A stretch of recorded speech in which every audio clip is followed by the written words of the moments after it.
마태복음 14장 22절에서 36절까지 한 절씩 우리 교독하시겠습니다. 예수를 믿고 구원을 얻으려면 기본적으로 알아야 되는 지식이 있습니다. 그 지식은 뭐냐면 예수님은 하나님이시고 예수님은 똑같이 우리와 같은 인간이다. 예수님은 하나님이시지만 우리 인간과 똑같다. 예수님을 하나님으로 믿고 예수님을 사람으로 믿어야만 그것이 구원 얻는 기본 지식이 되는 겁니다. 물론 예수님께서 오병이어의 기적이나 오늘 물 위로 걸어가신 이 일은 동기가 조금 다릅니다. 그러나 근본적인 것은 예수님이 하나님이신 것을 가르쳐 주기 위해서입니다. 여러분, 오병이어의 기적, 물고기 2마리와 보리떡 5덩어리 가지고 장정만 5,000명 이상 되는 사람을 먹이고 나머지 12바구니를 남겼는데 이것은 없는 데서 있게 하신 하나님이신 것을 드러냅니다. 그것을 그 기적을 행하시게 된 동기는 사람들이 많이 모여들었는데 저녁 때가 됐는데 그때 모여든 사람들은 다 배고픈 사람들이라고요. 그게 사랑이 동기입니다. 하나님이 예수님은 저 사람들을 굶겨서 보내면 지쳐서 쓰러질까 염려스러워서 그 물고기 2마리 보리떡 5덩어리 가지고 축사하셔서 그 사람들을 먹였습니다. 동기는 뭡니까? 그들이 먹지 못해서 길에서 쓰러질까? 그들을 불쌍히 여겨서 오병이어의 기적을 베푸신 겁니다. 그러나 결과적으로는 없는 데서 있게 하시는 하나님이신 걸 보여준 겁니다. 이 같은 믿음은 누가 가졌다고 했습니까? 아브라함이요. 아브라함은 없는 데서 있게 하신 하나님을 믿었기 때문에 이삭을 얻었고 백세나 되어 얻었죠. 그리고 죽은 자를 살리신 걸 믿고 이삭을 바쳤다고 그랬어요. 이건 믿음의 기초입니다. 이 세상 아무것도 없는 가운데 하나님의 권능으로 만드신 거예요. 그리고 우리가 죽으면 그리스도를 믿는 사람은 다 부활해서 어디 가요? 천국을 가는 거예요. 그래서 2번 죽는 사람은 한 번 죽는 사람 2번 안 죽는다. 그렇게 말을 합니다. 한 번 죽는 것은 누구예요? 저와 여러분이죠. 육신은 죄 가운데 태어나게 한 번은 죽어요. 그렇지만 우리가 죽었다가 다시 부활해서 어디 갑니까? 영원한 천국에서 영생하는 거예요. 그 2번 죽는 사람이 있어요. 둘째 사망. 첫째 몸이 죽고 2번째 사망 아래 지옥에 가는 겁니다. 그래서 한 번 죽는 사람 2번 안 죽고 2번 죽는 사람은 다시 못 산다 이거야. 어떻게 그랬습니까? 예수 그리스도께서 하나님의 아들인 걸 믿어야 되는 겁니다. 그런데 오늘 물 위로 걸어가시는 것도 사랑의 동기예요. 예수님은 여러분 성경 뒤에 보면 다 지도가 있어요. 디베랴에서 주로 일을 하셨어요. 디베랴는 유대 광야와 연결되어 있습니다. 요단강 상류고 조금 내려가 요단강 내려가면 세례 요한이 세례 주던 에논이라는 마을이 있어요. 그 근처 디베랴 바다예요. 그 디베랴에서 되게 사역을 하셨는데 예수님의 그 제자들이 너무 힘들다고요. 식사할 겨를도 없이 힘들다고 했어요. 성경에 보니까. 그래서 너무 수고를 많이 하기 때문에 이 제자들을 쉬게 할 겸 해서 어디로 왔습니까? 바다를 쭉 건너서 갈릴리 바다 맨 북쪽. 그게 벳세다예요. 벳세다.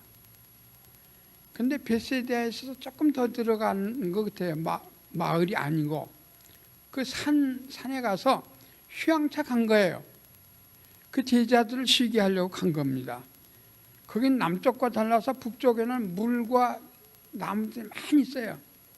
저도 거기 가봤습니다만 굉장히 물이 많아요. 그리고 나무들도 우거졌어요. 그것에 휴양차 갔는데 사람들이 어떻게 알고 많이 왔는데 남자 장정만 5,000명이 되니까 여자하고 애들하고 다 세면 대개 사람들 2만 명은 될 거다. 그렇게 생각을 하고 있어요. 2만 명 가까이 사람들이 모였다.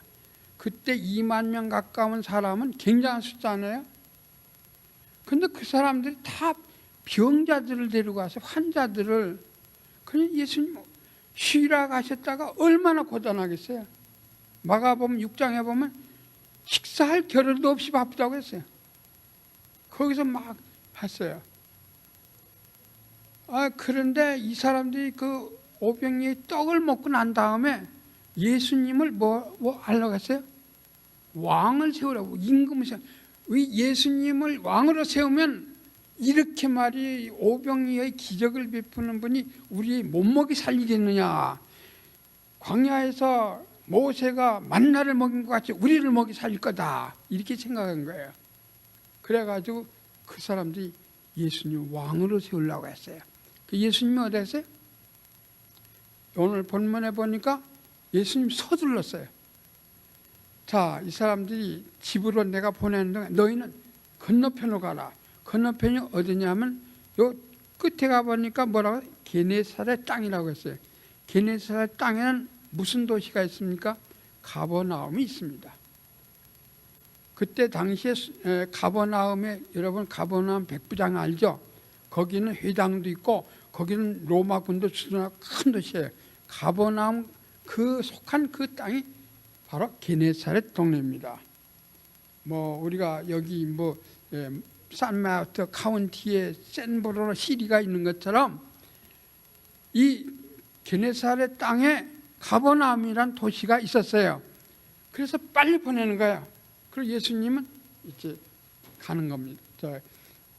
그 사람들을 다 집으로 안전하게 보내는 거죠. 그리고 제자들은 배 타고 가는 거예요. 자, 예수님이 다 집으로 돌아갔다가 오라 그러니까 다 가는 거예요. 그 사람들은 제자들은 배 타고 딴 데로 간다고 그 봤어요.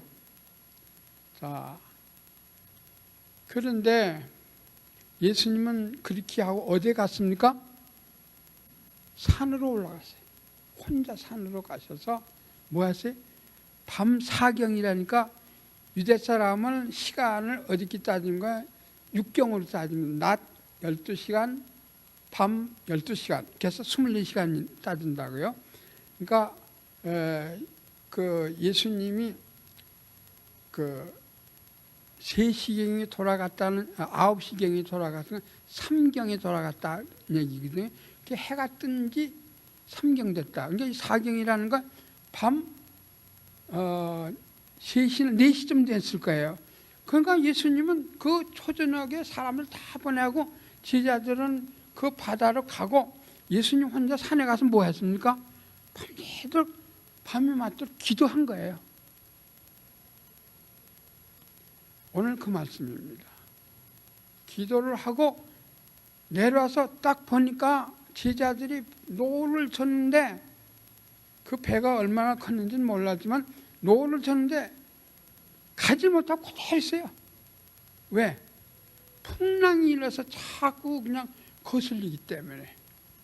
저도 이북에서 나올 때에 강화도까지 가야 되는데 강화도 중간에 그냥 바람이 부니까 선장이 그러더라고요. 못 간다고. 배 뒤집힌다고. 그러더니 닻을 내리더라고요. 그래서 밤새도록 그 진눈깨비 그 눈 다 맞고 강화 앞바다에서 있었던 일이 있습니다. 아마 그 격인가 봐요. 풍랑이 막 일어나면서 이 제자들이 못 가고 있어요. 그래서 예수님이 어떻게 했습니까? 배를 탈 겨를도 없죠. 그래서 물 위로 저벅저벅 걸어가시는 거예요. 걸어갈 때 제자들이 그걸 보고 어떻게 사람이 물 위로 걸어오냐 이야. 이런 일이 있을 수 있느냐. 그래 유령인 줄 그 유령이 그러는가 보다. 아니 유령을 믿은 문항이죠. 유령이 그러는가 보다. 그런데 가까이 오는데 보니까 예수님 내니 두려워 말라. 예수님의 음성이에요. 그래서 예수님을 영접했습니다. 영접할 때 너무도 반가워서 베드로는, 성질 급한 베드로는 주여 나를 오라고 하셨어. 그럼 나도 예수님처럼 물 위로 걸어가겠습니다. 그래서 그래 오라 그랬어요. 그랬더니 처음엔 막 가는데 파도가 너무 세니까 파도를 보고 무서움 생각 갑자기 드니까 싹 가는 게. 그래서 뭐라고 하세요? 나를 구원해달라고 소리를 지른 거예요. 그래서 예수님이 손을 잡고 걸러서 뭐라고 말씀하십니까? 믿음이 적은 자야, 왜 의심하느냐? 의심하는 믿음이 적다는 얘기야. 그래가지고 그걸 건져서 올렸습니다. 그랬더니 그 많은 거기 배 있던 사람들이 제자들이겠죠. 뭐 다른 사람도 있었는지 모르지만 뭐라고 말했습니까? 이는 과연 하나님의 아들이었도다. 그러면서 예수를 영접하게 되어서 게네사렛까지 갔습니다. 바다가 조용해지니까 게네사렛까지 가서 거기 가서도 이제 많은 환자들 고치는 내용이 여기 내용이 있습니다. 저는 이 말씀을 가지고 네 가지로 말씀을 정리해서 드리겠습니다. 첫째, 예수님은 제자들을 배에 태보내고 그 모든 군중들을 다 집으로 보내고 난 다음에 어디 가셨습니까? 산에 가셨어요. 왜 가셨어요? 기도하러 갔어요. 예수님은 처음부터 기도하는 분이었습니다. 마가복음 1장에 보면 예수님은 기도하시는데 기도를 사실은 여러 사람끼리 하면 잘 안 되죠. 1대1 하나님과 나 사이에 그것이 진짜 기도가 되는 거예요. 그래서 예수님 마태복음에 보면 기도 방법에 대해서 마태복음 6장에 너희는 골방에 들어가서 뭐하러 문을 닫고 하늘에 계신 네 아버지께 기도하라. 대개 사람들이 기도가 그 큰 자랑이나 되는 것처럼 나는 이렇게 기도한다. 그렇게 그때 생각했어요. 그 기도도 하나의 선행으로 하기 때문에 사람들이 형식적으로 기도하기가 쉽다고요. 그런데 진실하게 기도하려면, 하나님이 알아주는 기도를 하려면 골방에 가서 문을 닫고 하나님과 나 사이에 기도하는 것이 좋습니다. 여러분 마가복음 1장에 볼 것 같으면 예수님은 산에 가서 기도하셨다고 그랬어요. 산에는 사실은 하나님과 나 사이죠. 사람들이 없는 곳이에요. 그래서 산 기도를 하시는 거예요. 여러분, 우리가 기도가 중요하다는 얘기예요. 왜요? 우리는 내 힘으로 살지 아니고 누구의 힘으로 삽니까? 하나님의 힘으로 살아요. 예수 믿는 사람은. 근데 하나님의 힘으로 살려면은 뭡니까? 기도해야 되는 게 기도. 기도하지 않는 사람은 하나님의 힘이, 능력이 필요 없다는 말과 똑같은 거예요. 그런데 기도는 형식적인 중언부언하기가 쉬운 거예요. 그러므로 하나님과 나 사이에 진실한 기도를 하려면 정말 아무 기도에 방해를 받지 아니하는 골방이나 산이나 저 들이나 이런 데 가서 기도하는 것이 좋을 거예요. 여러분, 그 사도행전 17장에 보면은 바울이 빌립보에 가라고 해서 갔는데 먼저 뭘 찾았습니까? 기도소를 찾았어요. 기도소를 찾는데 어디에 가서 기도했습니까? 해변가에, 바닷가에 가서 기도를 했다고요. 사람들이 없는 그 지나는 길에 그 루디아라는 여자가 있었어요. 그 루디아 여자에게 복음을 전했을 때 그 여자가 복음을 받아들였어요. 그리고 우리 집에 와서 우리 집을 집 삼아서 교회를 시작하라고. 그래가지고 그 교회를 자기 집을 바쳤어요. 그래서 기도하러 가다가 빌립보 교회가 세워진 겁니다. 여러분, 기도는 하나님의 손을 움직이는 힘입니다. 기도를 하지 않는다는 하나님이 필요 없다는 얘기예요. 우리는 내가 어려운 때도 기도해야지만 좋은 때도 찬양 기도를 해야 되는 거예요. 그 문제가 없는 때가 언제 있습니까? 우리는 문제가 있어요. 여러분, 시험을 받지 않기 위해서 기도해야 되는 거예요. 지금 예수님이 시험을 받습니까? 안 받습니까? 그 군정들이 예수님을 임금으로 세우려고 한다고요. 그 시험을 이겨야 돼요. 예수님 육체를 썼기 때문에 그런 욕심도 있을 거예요. 그러나 그걸 물리쳐야 돼요. 그리고 예수님이 앞으로 더 큰 일을 하시는데 원래 십자가를 앞에 둔 거예요. 1년 후엔 죽으실 거 알았어요. 그래서 기도하시는 거예요. 이런 모든 일이나 시험을 위해서 기도해야 됩니다. 기도하지 않으면 우리가 시험이 없다는 말이 아니라 시험을 이겨야 돼. 누구에게나 다 시험이 있어요. 예수 잘 믿으면 잘 믿으려고 하면 더 시험이 있게 돼 있어요. 그런데 예수 믿는 사람 시험을 이기는 것이지 시험을 피하는 건 아니에요. 그렇게 하려면 하나님의 능력으로 이기는 거예요. 그래서 예수님은 산에 가서 밤새도록 하나님과 예수님 사이에 기도하신 거예요. 물론 예수님 자신이 하나님이기 때문에 기도에 그 큰 필요성은 없죠. 그러나 예수님 육체를 썼기 때문에 예수님 육체 쓴 사람으로서의 하나님께 기도했고 또 우리들에게 모본을 보여주기 위해서 그렇게 하신 겁니다. 하물며 예수님이 기도를 거절하지 않았다면, 늘 기도로 살았다면 저와 여러분 더 해야 되지 않겠습니까? 그러므로 아침에 눈을 뜨면 기도부터 하세요. 여러분, 예수님이 얼마나 바쁩니까? 그런데 밤새도록 기도했어요. 바쁠수록 더 기도 시간을 정해놓고 기도해야 됩니다. 우리가 바쁘다고 해서 기도 안 하는 건 마치 코를 틀어막고 숨을 쉬겠다는 사람하고 똑같은 거예요. 기도는 영혼의 호흡이라 그렇게 말합니다. 그런데 호흡을 하려면 코를 열어야지. 코 틀어막고서 숨 쉬려고 하면 되겠어요? 그러므로 우리는 기도가 그렇게 중요하다는 거, 하나님의 능력을 손을 붙잡는 유일한 방법은 기도예요. 두 번째, 예수님께서 오늘 그 제자들이 풍랑과 싸우는 것을 볼 때에 너무나도 안타까웠습니다. 그래서 제자들을 도와주려고 예수님은 급해서 물 위로 걸어가는 거예요. 오병이어는 굶주린 백성들을 먹이는 것이 바로 목적의 시작이었지만 그 목적은 뭡니까? 없는 데서 있게 하시는 하나님인 걸 보여준 거죠. 그런데 여기서는 제자들이 풍랑과 싸우고 가지 못하는 것을 볼 때 예수님이 물 위로 걸어가신 거예요. 물 위로 걸어가심으로 예수님은 자연 만물을 통치하시는 분이다. 하나님이시라 이게요. 이 모든 자연 만물은 질서 정연하게 사람은 물 위로 걸어가면 물에 빠집니다. 그 물속에서는 못 살고 고기나 사는 거지. 그런데 요나도 그랬지만 하여튼 예수님께서 물 위로 걸어갔다는 것은 뭐예요? 예수님이 하나님의 아들이라, 하나님이시라, 메시아라, 자연 만물을 통치하시는 분이다 하는 것을 우리에게 보여주는 내용입니다. 여러분, 우리는 이 자연 질서 가운데 삽니다.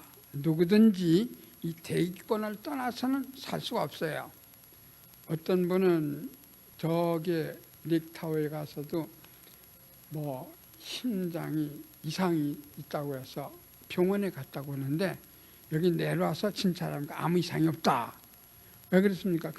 평소에 혈압이 높았는데 그 기압이 낮으니까 고산지대에 올라가니까 몸에 이상이 생기는 거예요.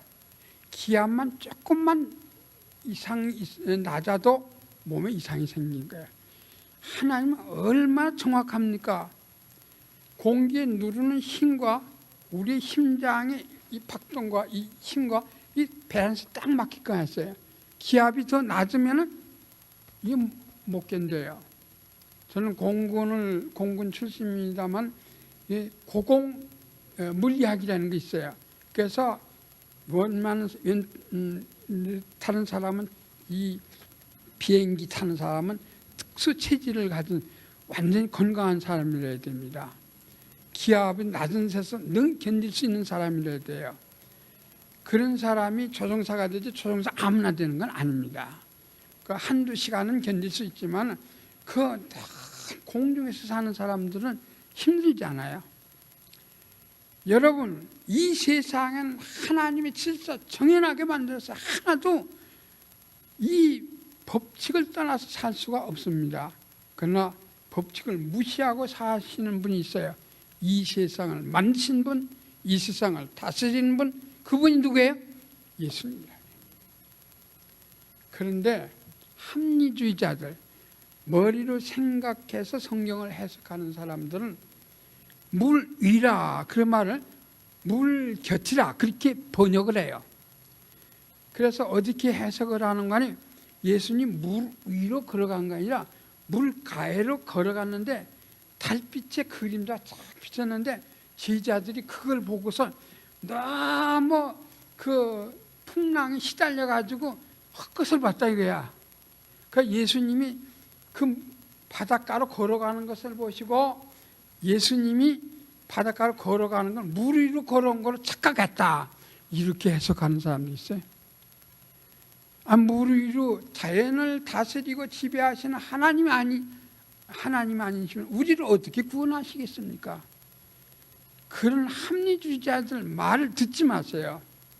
신문에 대개 기록하는 목사님들, 목사의 이름을 가지고 그렇게 해석하는 사람들이 많이 있기 때문에 하는 말입니다. 여러분, 하나님은 천지 만물을 지으시고 이 모든 질서를 얼마든지 바꾸시는 분이에요. 그래서 우리를 죄 가운데서 구원하시고 우리를 죽은 자 가운데서 부활하시고 우리를 더 천국까지 보내시는 구원자이시라는 걸 믿으셔야 됩니다. 예수님이 물 위로 걸어가신 것은 제자들의 풍랑 가운데서 너무 고생하기 때문에 사랑으로 시작됐지만 그 결과는 어떻습니까? 예수님은 하나님으로 우리의 구원자라는 말씀입니다. 세 번째로 베드로의 믿음입니다.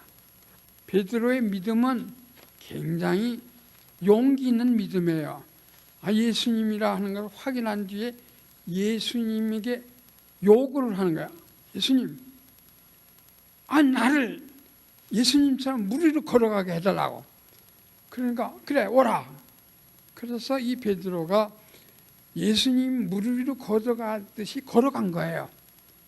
그런데 무엇을 볼 때 빠져들었습니까? 그 풍랑을 볼 때 무서운 생각이 들었어요. 무서운 생각이 들자마자 물속으로 자기가 까라는 거예요. 그래서 나를 살려달라고 소리 지르는 거예요. 그래서 예수님이 손을 붙잡고 믿음이 적은 자야, 왜 의심하느냐라고 이제 그를 건져 주셨습니다. 여러분, 굉장히 베드로의 그 용기 있는 믿음입니다. 예수님이 하시니 나도 할 수 있다. 사실 그래요. 여러분, 요한복음 14장 12절에 보면 내게 기도하는 자는 나보다 더 큰 일을 하리라, 그렇게 말씀하셨어요. 그러니까 예수님의 능력 있는 일을 예수님을 믿는 사람에겐 더 그와 같은 능력을 주신다는 얘기죠. 베드로가 그런 믿음을 가졌습니다. 예수님이 하나님의 아들이고 예수님 물 위로 걸어가시니 나도 할 수 있다, 그렇게 알았기 때문에 처음엔 그렇게 시작했습니다. 그런데 초점이 다른 데 갔어요. 예수님을 바라보지 않고 뭘 봤어요? 그 파도를 본 거예요. 그래서 까랑게 된 거예요. 무엇을 말합니까? 우리의 유혹을 말하는 거예요. 여기서 뭔가 베드로의 용기 있는 믿음을 우리가 칭찬할 수 있지만은, 두 번째 우리가 생각해야 하는 건 우리 인간이라는 건 약하기 때문에 유혹을 잘 받는다 이거야. 무서움을 탄다 이거야. 유혹이라는 것은 얼마든지 세상에 깔려 있습니다. 돈의 유혹, 명예의 유혹, 권리의 유혹, 우리 많이 가서 유혹을 받아서 예수님에게서 눈이 떨어진단 말이에요. 떨어지는 동시에 우리는 어떻게 돼요? 그 다음부터 세상에 깔아앉기 시작하는 것이 사람입니다. 이것은 아무리 강한 믿음의 소유자라도 베드로도 물에 깔아낸다고요. 뭐 목회를 그냥 수만 명, 수십만 명 하던 사람도 지금 깔아놨잖아요.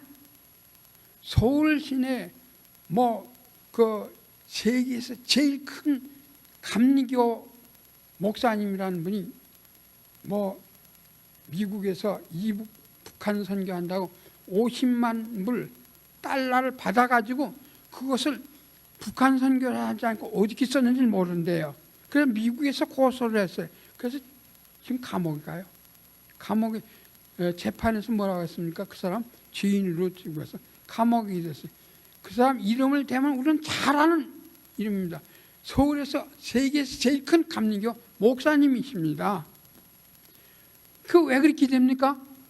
유혹을 이기지 못하는 거예요. 왜 유혹을 이기지 못합니까?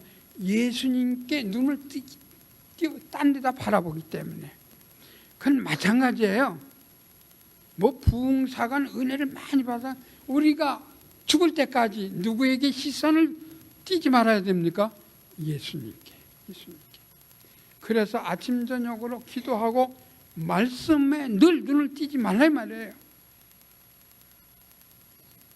여러분, 우리가 눈을 띄는 동시에 우리는 세상의 유혹에 의해서 딸려 들어가게 됩니다. 그럼 물에 빠지게 되는 거예요. 그러나 하나님은 우리의 약한 걸 잘 아시기 때문에 손을 내미시자 물에 빠지는 베드로를 건지듯이 우리가 회개하고 주님께 부르짖으면 나를 살려주십시오.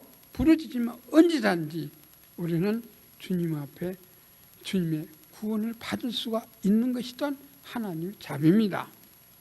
자, 베드로는 용기 있는 믿음이었습니다. 예수님도 하시니 나도 할 수 있다 이렇게 생각을 한 거예요. 맞습니다. 그 말이 맞는 거예요. 그래서 너희가 믿음이 겨자씨만 있으면 산을 들어서 바다에 던지우라 하면 할 것이라고 했어요.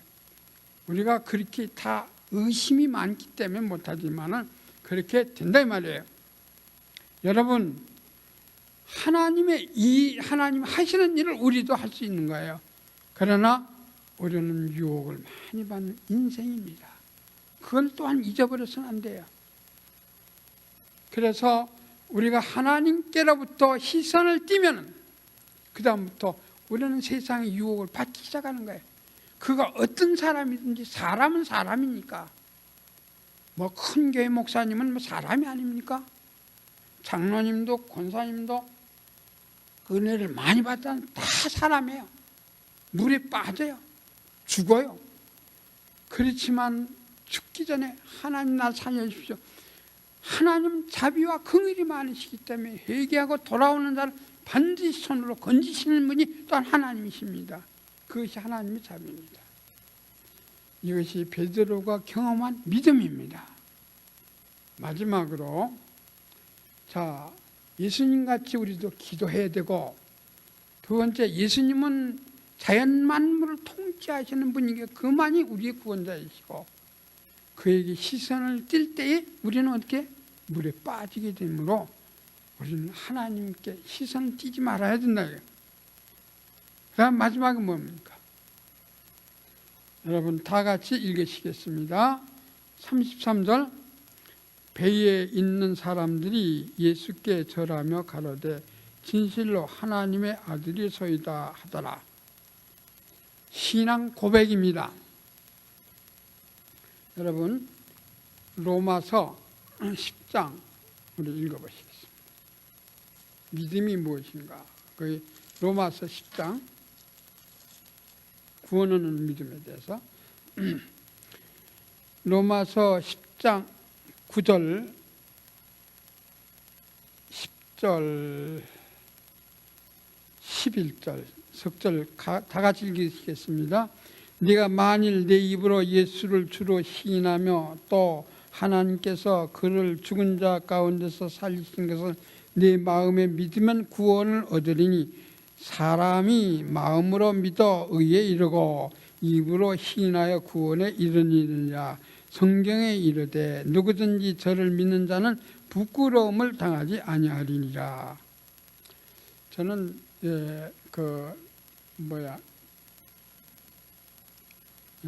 세례식 때 이 세례를 주기 전에 이 말을 꼭 읽어요. 신앙은 꼭 세 가지 단계가 있습니다.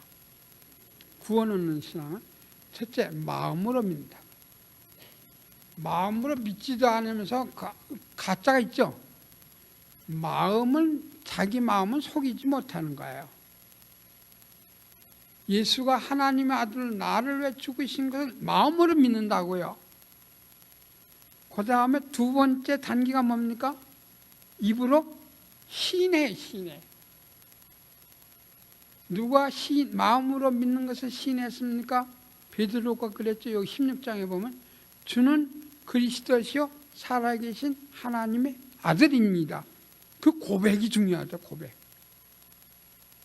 마음으로 믿어 의에 이르고 입으로 시인한단 말이에요. 여러 사람 앞에 시인하는 거예요. 그래서 세례식 때 당신은 예수님을 하나님의 아들 믿습니까? 여러 사람은 예 고백을 하는 거예요. 그 다음 단계가 있습니다. 그 다음 단계는 뭐예요? 간증이 있어요. 간증. 그러니까 먼저 마음으로 믿어야 되고 두 번째 입으로 시인해야 되고 여러 사람 앞에서 그 다음에 삶이 있어야 돼요. 간증은 뭐예요? 삶이에요. 제일 큰 간증은 바울이 다메섹 도상에 가다가 예수님을 만난 이야기입니다. 그 다음에 사람이 변했죠. 그게 간증이에요. 우리가 예수를 믿게 되면 자꾸 간증거리가 생겨요. 내가 이렇게 어려운 일을 당하는데 예수님께 기도했다. 이런 일이 생겼다. 간증거리가 생긴다고요. 그것이 믿음의 발전이에요. 삶이 변화되는 모습입니다. 그래서 믿음의 단계는 먼저 진실한 믿음, 마음이 있어요. 마음에 예수님을 담아야 돼요. 모든 종교의 그 기본 좌석, 다시 말해 그 장소는 어디냐? 마음이에요. 사람 마음이 떠나면 안 되잖아요. 가짜라고요. 마음에 떠나. 마음에 없으면 가짜예요. 예수님을 마음에 모셔야 돼요. 그 다음에 마음에 모실 뿐만 아니라 여러 사람 앞에 어떻게 해요? 시인해야 돼, 시인. 예수님은 하나님의 아들로 우리의 죄를 위해 죽으셨다. 당신의 죄도 마찬가지다. 그래서 예수님을 시인해야 돼요. 그 다음에 사는 동안에 우리는 자꾸 간증거리가 생긴 거예요. 죽을 때까지 사람이 변화되잖아요. 그래서 간증거리가 많을수록 그 사람은 이제 많이 변화된다. 그렇게 볼 수 있습니다. 근데 예수 믿는 집에서 태어난 사람, 어려서부터 예수 믿은 사람 간증거리가 별로 없어요. 왜? 변화가 별로 없기 때문에 이건 내가 믿기는 믿는데 진짜 믿는 사람인가? 자기가 자기를 의심하게 된다고요. 저도 그랬으니까요. 그러나 확신은 어디서 오는 게 말씀에서 옵니다. 여러분, 간증은 우리가 삶의 변화가 있을 수 있지만 어떤 큰 간증이 있을 수 있지만 없을 수도 있습니다. 그러나 분명한 것은 확신이라는 것은 있어야 되는 거예요.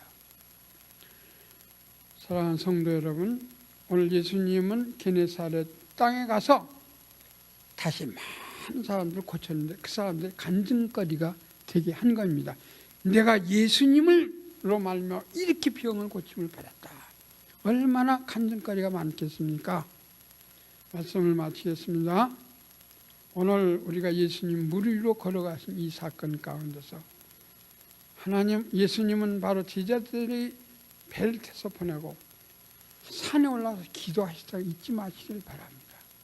예수님도 기도함으로 시험을 이기고 기도함으로 큰 일을 하신 것입니다. 여러분 하나님의 일을 하기를 원하면 기도해야 되는 거예요. 두 번째, 물 위로 걸어가신 것은 제자들을 사랑하시기 때문이지만 여러분 예수님은 하나님의 아들로 자연 만물을 다스리는 그만이 우리를 구원하시는 분입니다.